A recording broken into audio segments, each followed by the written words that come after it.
Halo semua, selamat datang di Ruang Sinema. Bagaimana kabar kalian semua? Semoga selalu sehat dan baik-baik saja.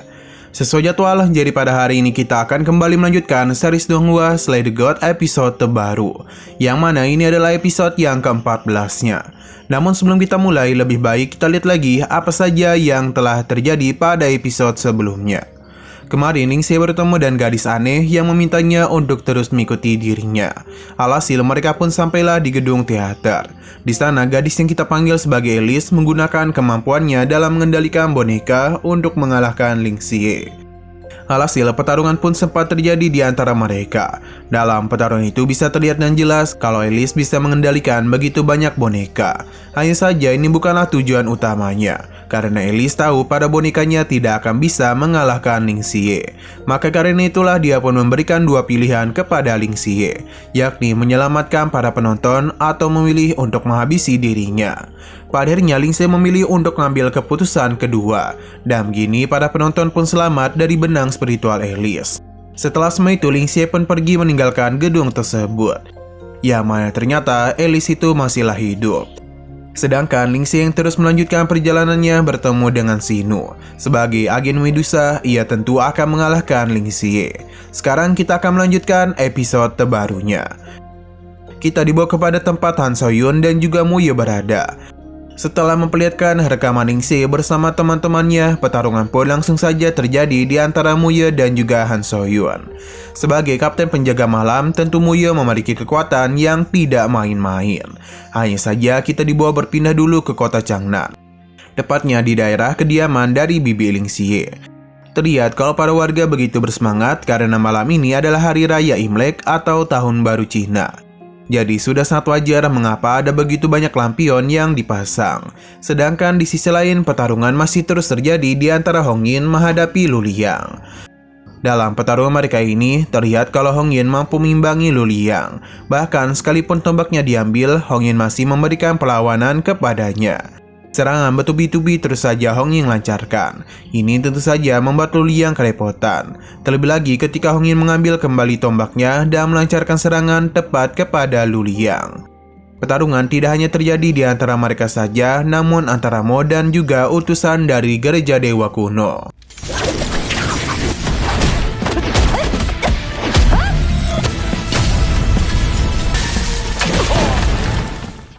Pria bertopeng ini merasakan ancaman yang begitu besar dari sosok Mo. Alhasil ia pun memutuskan untuk melarikan diri saja dari hadapannya. Tapi ini tidak semudah yang dia kira, sebab Mo dan yang lainnya sudah membuat rencana untuk mengurung pria tersebut. Para penjaga malam sadar betul kalau terdapat perbedaan kekuatan di antara mereka. Jadi para penjaga malam memilih untuk saling bekerjasama agar bisa mengalahkan lawan-lawannya. Terlebih lagi, lawan yang dihadapi oleh kapten mereka saat ini memiliki kekuatan yang jauh lebih besar. Jadi mereka harus secepatnya bergabung dengan Muye. Namun sebelum semua itu terjadi, maka mereka harus lebih dulu mengalahkan para utusan lainnya. Pria tua yang menggunakan kipas ini adalah lawan yang cukup merepotkan. Jadi Nan dan juga pria sniper harus berjuang lebih keras lagi. Di sisi lain, tepatnya di Hotel Cinta, Tuming dan yang lainnya sedang asik bermain kartu.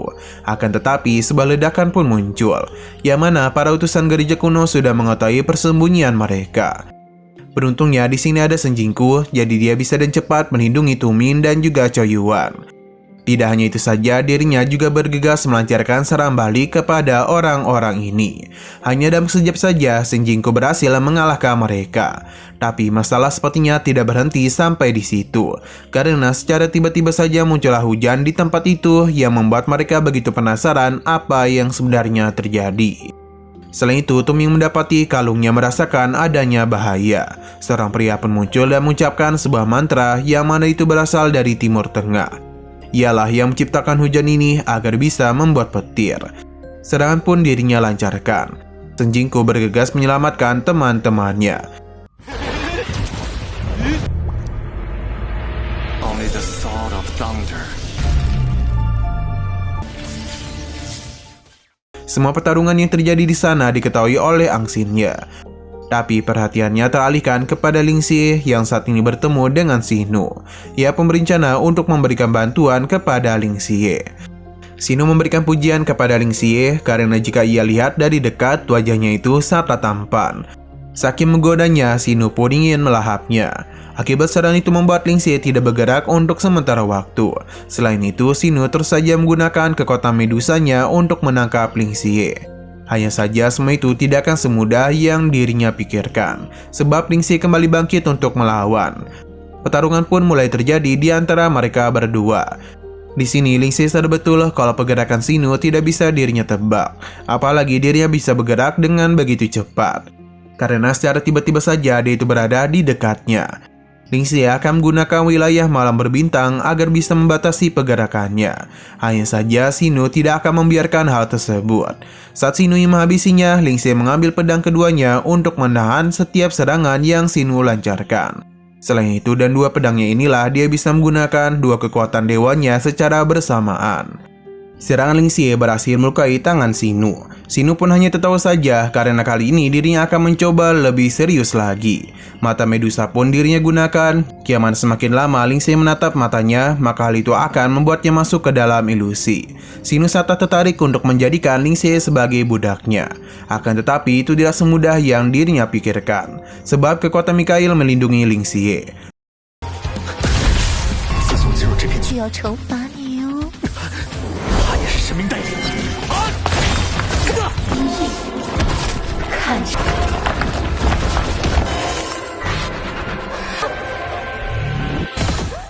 Bukannya merasa marah, Xinu justru menjadi semakin bersemangat saja untuk menjadikan Ling Xie sebagai miliknya. Ling Xie kembali melancarkan serangan kepadanya. Akan tetapi mata-mata yang Xinu gunakan mengandung serangan kejutan. Jadi mau tidak mau Ling Xie harus menghadapi hal ini dulu.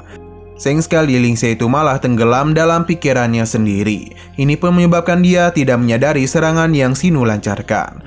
Beruntungnya ada seekor tikus yang mengalihkan perhatian Xinu. Dan gini Ling Xie pun memiliki kesempatan untuk bisa menghabisi ular-ular yang ada di hadapannya. Untuk Xinu sendiri masih fokus mengejar si tikus putih.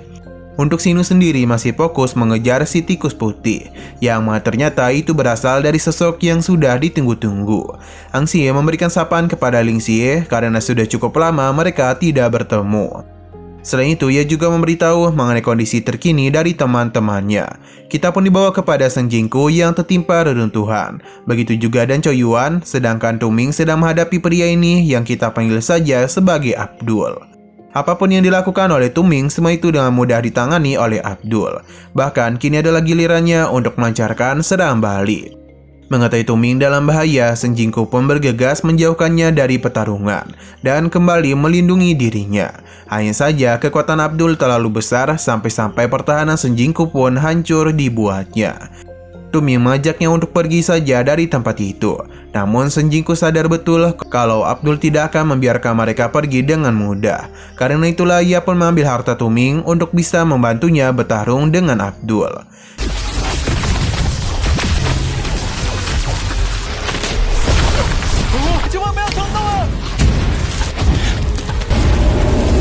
Kita lalu dibawa kembali kepada Muye dan juga Han So-hyun. Pertarungan masihlah terus terjadi di antara mereka berdua. Muye maupun Han So-hyun tidak niatan untuk mengendorkan serangan. Karena jika salah satu dari mereka lengah, maka pasti akan ada yang menang. Pasti akan ada yang memanfaatkannya. Dalam pertarungan itu, Han So-hyun memberitahu kalau rencananya berjalan dengan sangat lancar. Jadi kini hanya fokus dalam mengambil nyawa Muye saja. Berita lokal di sana memberitahu kepada semua warga kalau angin dan salju mungkin akan segera muncul. Jadi mereka diminta untuk berhati-hati dan memperlambat kendaraan. Takutnya jalan akan sangat licin. Pemberitahuan itu juga didengar langsung oleh Muye dan Han So-hyun. Terlihat kalau Muye itu benar-benar kelelahan dibuatnya. Han So-hyun mengajaknya untuk kembali bertaruh apakah rekan-rekannya itu masih bisa bertahan atau tidak. Kembali kepada An Xingye, yang mana dia menggunakan tikus-tikusnya untuk menyerang Xinu, yang ternyata dia itu begitu geli dan makhluk-makhluk berbulu. An Xingye melakukan pemeriksaan kepada mata-mata Medusa, yang mana ia tahu kalau mata-mata itu mengandung kekuatan. Jadi untuk bisa menghancurkan reruntuhan ini, mereka harus mencari mata yang asli. Tapi sebelum itu mereka harus mengatasi para ular-ular ini. An Xingye meminta untuk mengulur waktu baginya. Setidaknya Ling Xie harus mengalihkan perhatian dari Xinu, sedangkan dirinya akan mulai mencari mata Medusa yang asli. Apa yang Anxie lakukan ternyata berhasil melukai Xinu. Ia pun merasa begitu kesakitan. Kesal dengan perbuatannya, Anxie pun langsung saja melakukan penyerangan kepadanya. Tapi sebelum itu terjadi, Lingxie telah lebih dulu menahan pergerakannya. Anxie tidak bisa berlama-lama karena tubuhnya akan membatu jika terus menatap mata Medusa. Maka karena itulah ia harus dengan cepat menemukan mata yang asli. Tapi Xinu sudah mengetahui rencananya, jadi ia hanya perlu mengejar tikusnya saja. Anxie tidak merasa khawatir karena Snowball adalah tikus terkencang yang ia miliki. Lingxie hanya perlu melindunginya saja. Ular-ular Medusa terus saja melakukan pengejaran kepada Snowball. Namun dengan pergerakan lincah yang ia miliki membuat ular-ular ini kesulitan dalam menangkapnya. Berkat Snowball lah mereka bisa menemukan mata lainnya. 要破开这个，时间不多了，这个可恶的洞！第二只蛇也就在前方，唉，就只剩最后一只蛇。 Xinu yang bertarung dan Lingxie tidak akan membiarkan rencana mereka berjalan dengan lancar. Ia pun menggunakan kekuatan medusanya untuk masuk ke dalam mata dan pada akhirnya berhasil menangkap Snowball. Lingxie tidak bisa berbuat apa-apa karena saat ini dia sedang disibukkan oleh ular-ular yang Xinu ciptakan. Xinu memberitahu kalau pertarungan yang terjadi saat ini adalah karena perbuatan Lingxie. Sayang sekali dia itu tidak akan bisa berbuat apa-apa selain melihat kematian dari teman-teman dan juga dirinya sendiri. Xinu menjadi begitu bahagia melihat penderitaannya. Ditambah lagi dia itu mendapatkan makanan penutup yang enak. Tapi Lingxie tidak akan berdiam diri saja. Ia menggunakan seluruh kekuatan dewanya yang seketika saja waktu pun terhenti. Lingxie bisa mudah melihat apa saja yang terjadi kepada teman-teman dan bagaimana nasib mereka saat ini. Selain teman-temannya yang sedang bertarung, Lingxie juga bisa melihat bibi dan adiknya yang ternyata di sekitaran tempat itu ada orang yang berbahaya. Lingxie berjanji tidak akan membiarkan siapapun terluka. Jadi dengan kekuatan Mikhail dan juga Nyx, pada akhirnya Lingxie pun berhasil memberikan tebasan terakhir kepada Xinu. Selain itu, Anxie juga telah mengetahui di mana mata terakhir Xinu, jadi dia itu akan menghancurkannya. Tembakan itu berhasil mengenai mata tersebut. Alhasil wilayah Medusa pun terhenti dan untuk Anxie sendiri dirinya tidak jadi menjadi patung. 再也不会。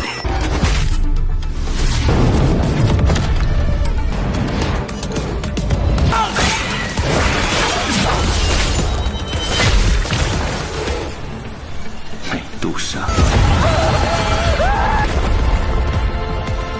只是破解了他的神躯。 Namun ini masihlah belum berakhir karena lawan mereka merupakan agen langsung dari Ratu Medusa. Jadi dengan mengalahkan agennya maka tentu Medusa akan muncul di depan mereka. Secara perlahan tubuh dari Anxie pun berubah menjadi batu. Ia akan menyerahkan semua ini kepada Lingxie dan Anxie berharap ia tidak akan mengecewakan dirinya. Medusa kesal karena Lingxie telah menyinggung kekuatan dewa. Jadi sebagai bayaran atas apa yang telah dia lakukan, maka Medusa akan memberikan hukuman kepadanya. Namun Lingxie sama sekali tidak takut, karena yang melanggar hukum para dewa adalah Medusa sendiri. Dengan kekuatan dari Nyx dan juga Mikhail, maka Lingxie akan memberikan tebasan terakhir kepadanya. Keberadaan dua dewa ini membuat Medusa ketakutan. Lebih lagi, Lingxie tidak menghentikan serangannya dan langsung saja memberikan tebasan terakhir demi mengalahkan Medusa. Pada akhirnya pertarungan itu pun selesai dan dimenangkan oleh Lingxie. Dan begini juga Anxie pun bisa selamat.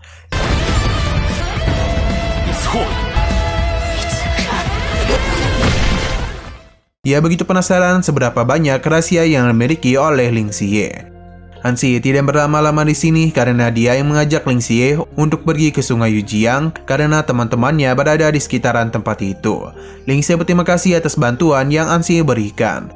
Hanya saja Anxie meminta untuk tidak mengatakan hal itu. Justru dia ini sangat senang karena bisa bekerjasama lagi dengan Lingxie.